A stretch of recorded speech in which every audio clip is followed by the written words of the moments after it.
नमस्कार दोस्तों। RPSC second grade paper test GK paper के लिए हम देख रहे थे विश्व भूगोल। आज हमारी रहने वाली है क्लास नंबर 7 मित्रों, और टॉपिक रहेगा आज यूरोप महाद्वीप।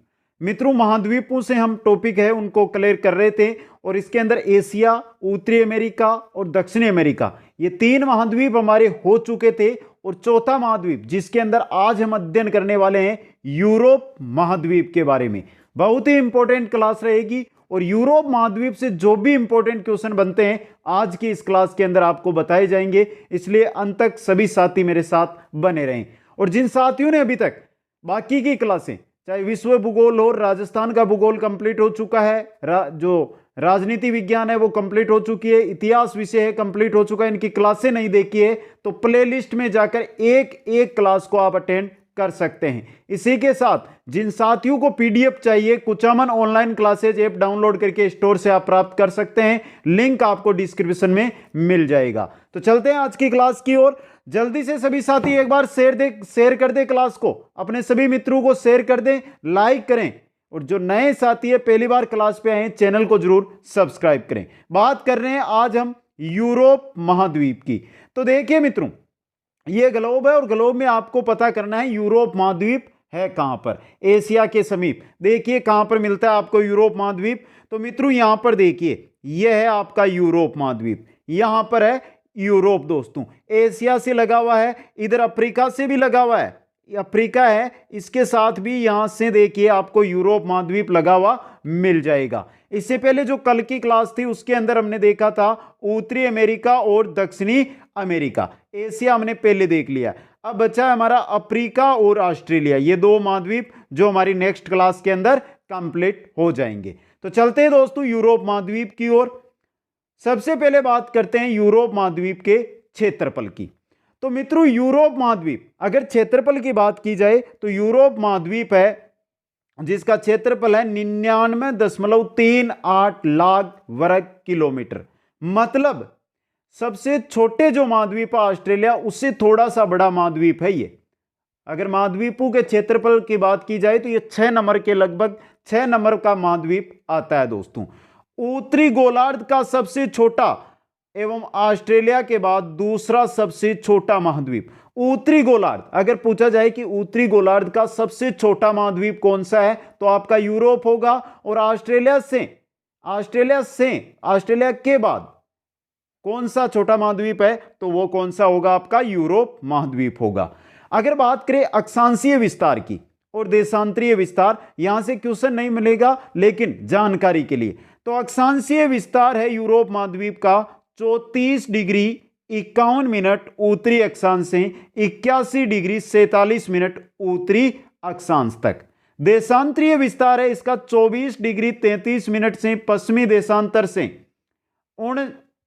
69 डिग्री 03 मिनट पूर्वी देशांतर के बीच। तो पश्चिमी देशांतर और पूर्वी देशांतर, यहां पर आपको फर्क ध्यान रखना है दोनों। जिस प्रकार उत्तरी अक्षांश है, यहां पर देशांतर पश्चिमी देशांतर से पूर्वी देशांतर तक है दोस्तों।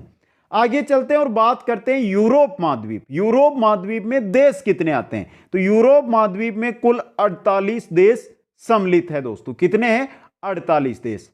अब इन 48 देशों में से सबसे बड़ा देश है आपका रूस, जिसकी राजधानी है मॉस्को। मित्रों रूस है जो यूरोप और एशिया दोनों महाद्वीपों में फैला हुआ है।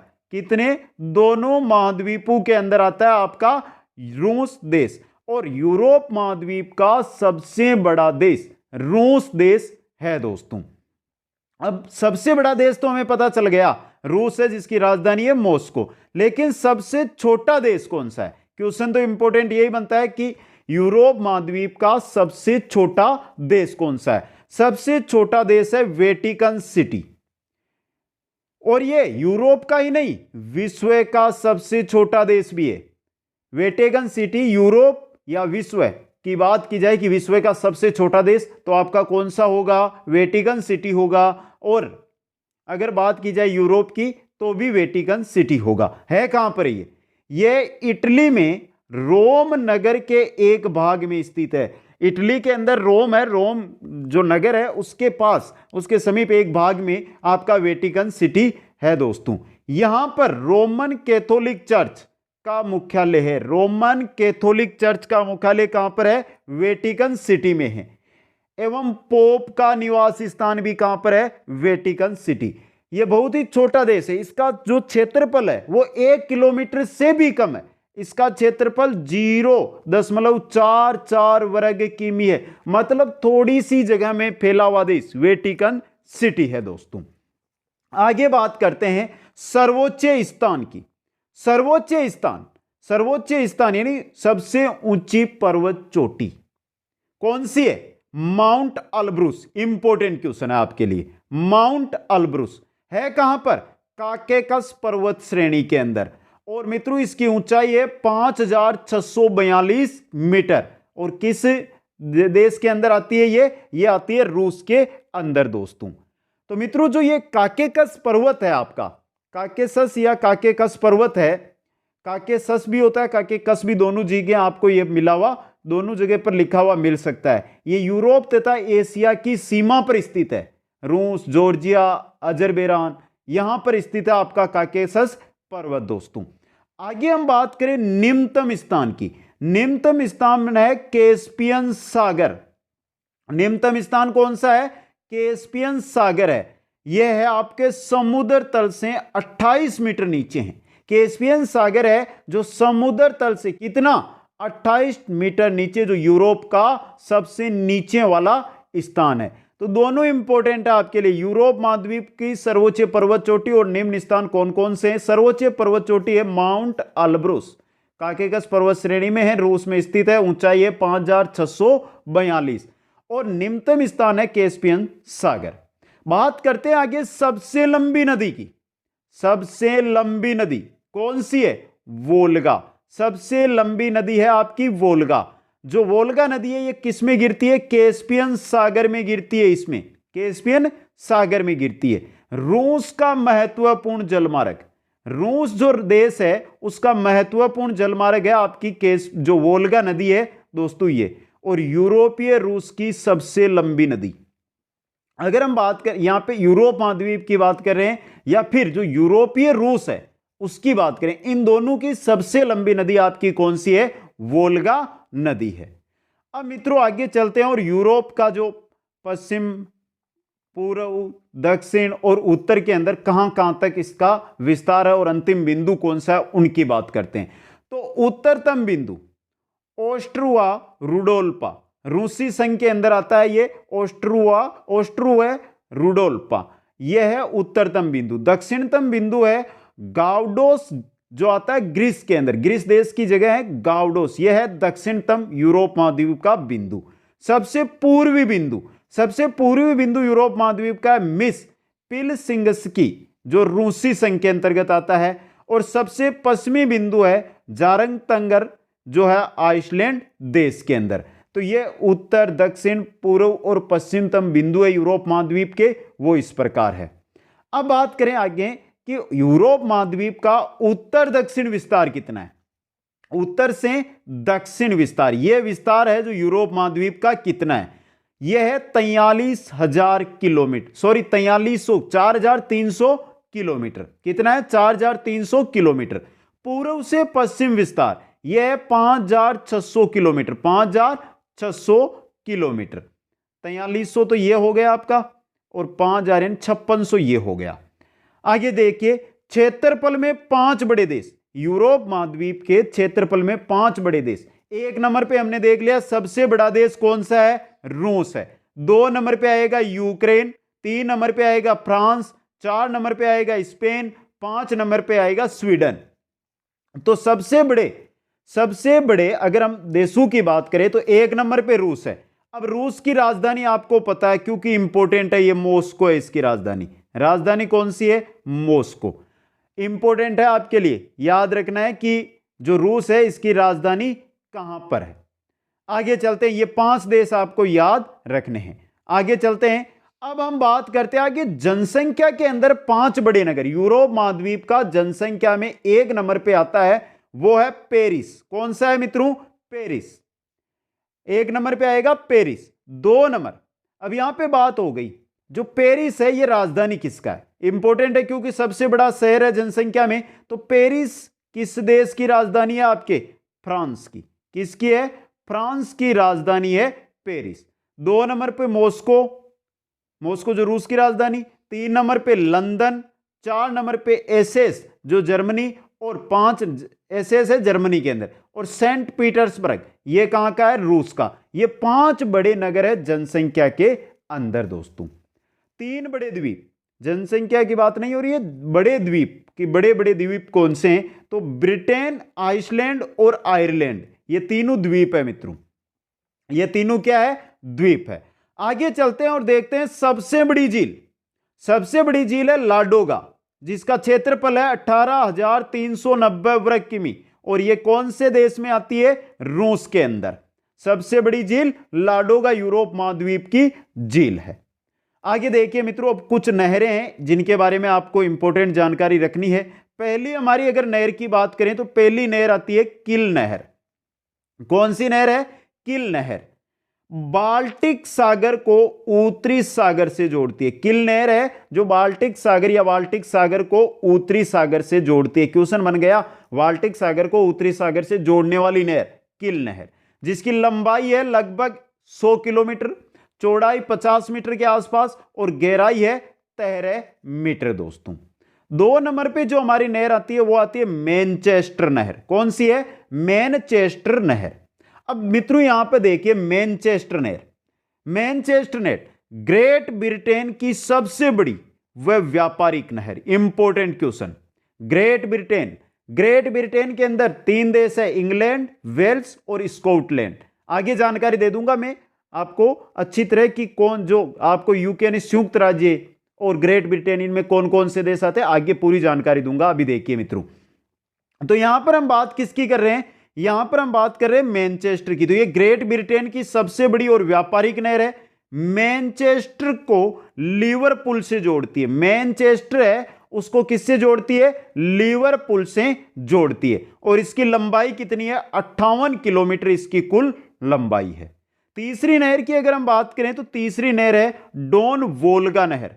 डोन नदी है, वोल्गा नदी है। वोल्गा सबसे बड़ी नदी और डोन भी ये नदी है मित्रों।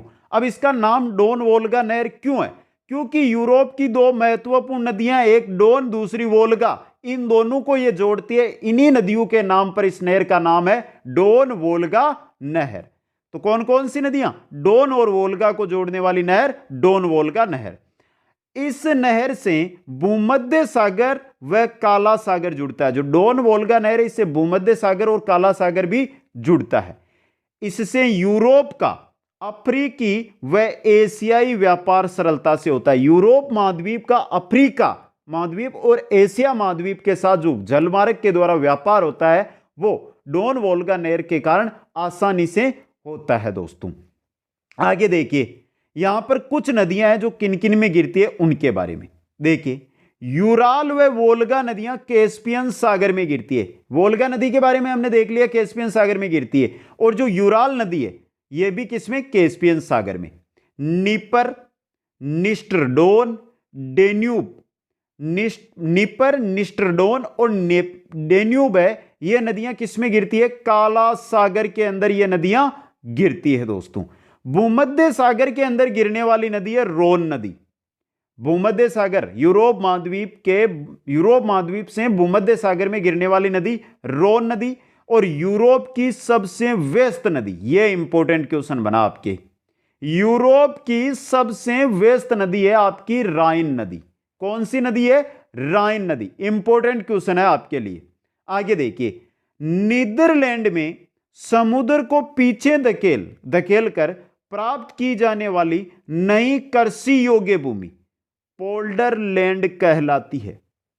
जो नीदरलैंड है मित्रों आपका, नीदरलैंड के अंदर जो आसपास समुद्र है चारों ओर उसके, उस समुद्र को पीछे धकेल, मतलब वहां पर कुछ किसी भी प्रकार से तकनीक के द्वारा समुद्र को पीछे धकेला जाता है और कृषि योग्य भूमि प्राप्त की जाती है। उस जगह को या इस तकनीक को कहते हैं पोल्डर लैंड। इंपॉर्टेंट क्वेश्चन बन सकता है आपके लिए एग्जाम में।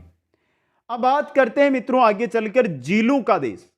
झीलों का देश कहा जाता है फिनलैंड को, झीलों का देश फिनलैंड। अभी बता रहा हूं यूरोप महाद्वीप में झीलों का देश फिनलैंड दोस्तों। आगे चलिए, आगे विश्व का अन्न भंडार या रोटी का डलिया, रोटी की डलिया, विश्व का अन्न भंडार या रोटी की डलिया है यूक्रेन। यूक्रेन देश है दोस्तों। विश्व का सबसे बड़ा अंगूर व जैतून उत्पादक देश, विश्व का सबसे बड़ा अंगूर व जैतून उत्पादक देश है आपका इटली देश। कौन सा देश? इटली देश। इटली को ही कहा जाता है यूरोप का भारत, यूरोप महाद्वीप का भारत इटली है दोस्तों। यूरोप का एकमात्र देश जो खाद्यान्न में आत्मनिर्भर है वो है आपका फ्रांस। खाद्यान्न में आत्मनिर्भर देश यूरोप का एक देश है जो है फ्रांस देश, जिसे किसानों का देश भी कहा जाता है। किसानों का देश फ्रांस देश, यूरोप का भारत इटली। ये सभी क्वेश्चन है जो आपके लिए बहुत ही इंपॉर्टेंट बनते हैं। किसानों का देश फ्रांस, यूरोप का एकमात्र देश जो खाद्यान्न में आत्मनिर्भर है फ्रांस है। अब खाद्यान्न में आत्मनिर्भर फ्रांस है तो किसानों का देश भी कौन सा होगा? फ्रांस होगा। इटली जहां पर अंगूर व जैतून का उत्पादक सर्वाधिक होता है विश्व में, वो है जिसको क्या कहा जाता है? यूरोप का भारत भी कहा जाता है। यहां पर देखिए, शैंपेन नामक विश्व विख्यात शराब फ्रांस के शैंपेन नामक जिले में उत्पादित अंगूरों से बनाई जाती है। शैंपेन कोई खुशी के मौके पे काम में ली जाती है। शैंपेन नामक शराब जो फ्रांस में, फ्रांस का जिला है शैंपेन नामक जिला, वहां पर जो अंगूर बनते हैं, अंगूर पैदा होते हैं, उन अंगूरों के द्वारा शैंपेन नामक शराब बनाई जाती है दोस्तों। आगे चलिए, आगे देखिए, आगे बात कर रहे हैं विश्व प्रसिद्ध मछली उत्पादक क्षेत्र। विश्व प्रसिद्ध मछली यानी यूरोप महाद्वीप के अंदर विश्व प्रसिद्ध मछली उत्पादक क्षेत्र है वह Dogar bank. Dogar bank, Dogar bank नाम है उसका, जो कौन से देश में है? इंग्लैंड के अंदर है दोस्तों। रूहर बेसिन यूरोप का औद्योगिक हृदय स्थल कहलाता है। रूहर बेसिन है, जो रूहर बेसिन है वो क्या कहलाता है? यूरोप का औद्योगिक हृदय। याद रखना, औद्योगिक हृदय स्थल यूरोप का कौन सी जगह है? रूहर बेसिन है। इंपॉर्टेंट क्वेश्चन बन सकता है ये। इंग्लिश चैनल में गिरने वाली नदी, इंग्लिश चैनल है क्या? आगे देखेंगे। इंग्लिश चैनल में गिरने वाली नदी है सिन नदी। यूरोप महाद्वीप की सिन नदी इंग्लिश चैनल में गिरती है। अब इंग्लिश चैनल क्या है देखिए, इंग्लैंड तथा फ्रांस के मध्य जो जल भाग है उसको कहा जाता है इंग्लिश चैनल। इंग्लैंड और फ्रांस के मध्य, इंग्लैंड और फ्रांस के मध्य जो जल भाग है उसको ही कहते हैं इंग्लिश चैनल। बात कर लेते हैं गल्फ स्ट्रीम की। इसको यूरोप महाद्वीप का कंबल कहा जाता है। गल्फ स्ट्रीम को क्या कहा जाता है? यूरोप महाद्वीप का कंबल दोस्तों। आगे आ रही है जिब्राल्टर जल संधि। क्या आ रही है? जिब्राल्टर जल संधि। देखिए, यह अटलांटिक महासागर तथा भूमध्य सागर को जोड़ती है। जो जिब्राल्टर जल संधि है, अटलांटिक महासागर और भूमध्य सागर। इंपॉर्टेंट क्वेश्चन है आपके लिए, ये इंपॉर्टेंट क्वेश्चन बन सकता है। अटलांटिक महासागर को भूमध्य सागर से कौन सी जल संधि जोड़ती है? जिब्राल्टर। और इसी के साथ यूरोप और अफ्रीका को भी अलग करती है आपकी जिब्राल्टर जल संधि दोस्तों। तो दो क्वेश्चन बन रहे हैं। अटलांटिक महासागर को भूमध्य सागर से जोड़ने वाली जल संधि जिब्राल्टर, यूरोप को अफ्रीका से अलग करने वाली जल संधि जिब्राल्टर जल संधि है। स्पेन विश्व में जैतून के उत्पादन के लिए प्रसिद्ध है। कौन सी जगह? स्पेन है जो जैतून उत्पादन में विश्व प्रसिद्ध है दोस्तों। इंपॉर्टेंट चीज ये बन सकता है। आगे चलते हैं और यूरोप महाद्वीप की कुछ नदियों के बारे में बात करते हैं। तो पहली नदी आती है हमारी पो नदी। पो नदी, इसे इटली की गंगा कहा जाता है। तो गंगा यहां पर नाम आ गया तो क्वेश्चन बन सकता है आपके कि इटली की गंगा किस नदी को कहा जाता है?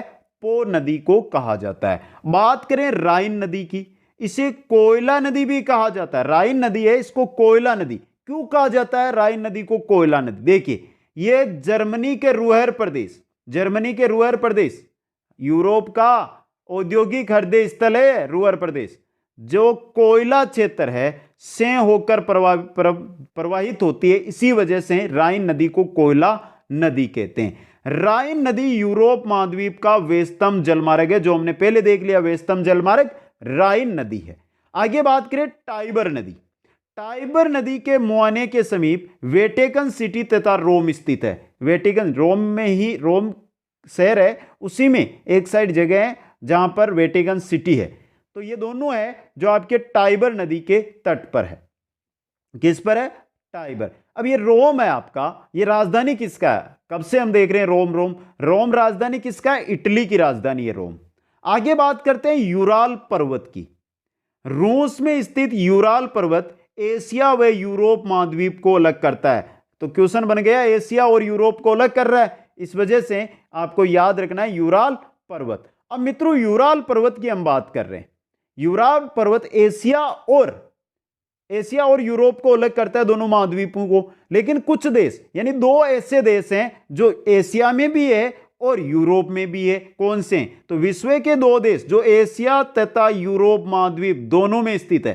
पहला रूस, दूसरा तुर्की। रूस के बारे में तो हमने पहले देख लिया था, जब एशिया महाद्वीप पढ़ा था तो उस समय भी आपको बताया था रूस के बारे में, और अभी बता रहा हूं, रूस यूरोप और एशिया दोनों में है, तुर्की भी यूरोप और एशिया दोनों महाद्वीपों के अंदर फैला हुआ है। आगे देखिए, यूरोप महाद्वीप को एशिया महाद्वीप का प्रायद्वीप कहा जाता है। जो यूरोप महाद्वीप आपका, इसको एशिया महाद्वीप का प्रायद्वीप कहा जाता है। यूरोप का सबसे बड़ा बंदरगाह है, कौन सा है? रॉटरडम दोस्तों, जो नीदरलैंड में, रॉटरडम नीदरलैंड के अंदर सबसे बड़ा बंदरगाह है। अब मित्रों, यहां पर मैं जो मुख्य देश है, 7 या 8 जो मुख्य देश है जिनकी राजधानी आपसे पूछी जाती है, उनकी एक बार आपको बता देता हूं। तो चलते हैं एक बार उनकी राजधानी देखते हैं। सबसे पहले लेकर आया हूं मित्रों आपके सामने में, सबसे पहले हमारा देश आता है नॉर्वे। कौन सा देश आता है? नॉर्वे। नॉर्वे की राजधानी, थोड़ी सी लंबी क्लास होगी लेकिन जरूर अटेंड करें। नॉर्वे की राजधानी है ओस्लो। कौन सी है? नॉर्वे की ओस्लो। एक इंपॉर्टेंट क्वेश्चन बन गया आपका। दूसरी बात करें, नॉर्वे के बाद में अगर हम बात करें कि फ्रांस की राजधानी, फ्रांस की मैंने पहले बता दिया आपको, फिर बता रहा हूं, फ्रांस की राजधानी पेरिस। फ्रांस की राजधानी कहां पर है? पेरिस में दोस्तों। तीसरी की हम बात करें तो जर्मनी की पूछी जा सकती है आपसे। जर्मनी की है बर्लिन। कहां पर है? बर्लिन में। कहां है जर्मनी की? बर्लिन। 4 नंबर पर हम बात करें इटली की। वैसे रूस की तो सबको पता है ना, मॉस्को। इटली की अगर हम बात करें तो इटली की है रोम। कहां पर है? रोम। 5 नंबर पर अगर हम चलते हैं तो 5 नंबर पर हम बात कर लेते हैं स्पेन की। स्पेन भी इंपॉर्टेंट बन सकता है। स्पेन की राजधानी है मैड्रिड। कहां पर है? मैड्रिड। स्पेन के बाद अगर हम बात कर लें कि और किसकी पूछी जा सकती है, और पूछी जा सकती है आपसे पूछी जा सकती है पोलैंड की। 6 नंबर पर अगर हम बात करें पोलैंड, तो पोलैंड की राजधानी, पोलैंड की है वार्सा। कहां पर है? वार्सा। पोलैंड के बाद अगर हम बात कर लें तो हमें पूछी जा सकती है मित्रों डेनमार्क की। डेनमार्क की भी राजधानी इंपॉर्टेंट है, तो डेनमार्क, ये राजधानी, डेनमार्क की राजधानी है कोपनहेगन। कहां पर है? कोपनहेगन, यह है डेनमार्क की राजधानी। तो यहां पे मैंने ये 7 जो इंपॉर्टेंट थी, रूस के आपको मैंने पहले अच्छी तरह याद करवा दी, सबसे बड़ा देश था, तो ये राजधानियां आपको याद रखनी है। लेकिन एक क्वेश्चन आया था हमारे बीच में, उसको देखिए मित्रों। वो क्वेश्चन आया था ग्रेट ब्रिटेन या संयुक्त राज्य, ये क्या है? संयुक्त राज्य, यूनाइटेड किंगडम या फिर ग्रेट ब्रिटेन है क्या? तो इसके बारे में चर्चा अब करते हैं मित्रों। यहां पर मैं पहले आपके सामने 4 देशों के नाम लिख रहा हूं। पहला है इंग्लैंड। 2 नंबर पे बात करूं तो वेल्स, देश है ये वेल्स। 3 नंबर पे बात करूं तो स्कॉटलैंड। क्या है? स्कॉटलैंड। और 4 नंबर पे बात करूं तो उत्तरी आयरलैंड। क्या है? उत्तरी आयरलैंड। ये 4 देश है। इन चारों देशों को क्या कहा जाता है? यूके। क्या कहा जाता है? यूके या संयुक्त राज्य। क्या कहा जाता है? संयुक्त राज्य, यूके या संयुक्त राज्य। लेकिन बात तो हमें ग्रेट ब्रिटेन की करनी थी, तो देखिए इंग्लैंड, वेस्ट और आपका स्कॉटलैंड है, इनको क्या कहा जाता है? इनको कहा जाता है आपका ग्रेट ब्रिटेन। क्या कहा जाता है? Great Britain. यह चीज आपके लिए इंपॉर्टेंट है, याद जरूर रखनी है। तो यह था हमारा यूरोप महाद्वीप। एक बार कमेंट करके बता देना, क्लास मत छोड़ना, कमेंट जरूर करना। आशा रखता हूं आज सभी साथी कमेंट करेंगे। ये कमेंट करके बताना आपको कि क्लास कैसी लगी, आपको जैसी लगी सच बताना है मित्रों। और जिन साथियों ने शेयर नहीं किया, आज एक बार आशा मेरी है कि आप सभी साथी जरूर शेयर करोगे इसकी लिंक को। अधिक से अधिक शेयर करना, वीडियो को लाइक करना, शेयर करना। और जो भी नए साथी है पहली बार चैनल पर आए, चैनल को सब्सक्राइब कर लो और बेल आइकन के अंदर ऑल नोटिफिकेशन को जरूर ऑन कर लेना। आप सभी को बहुत बहुत धन्यवाद। जय हिंद, जय भारत।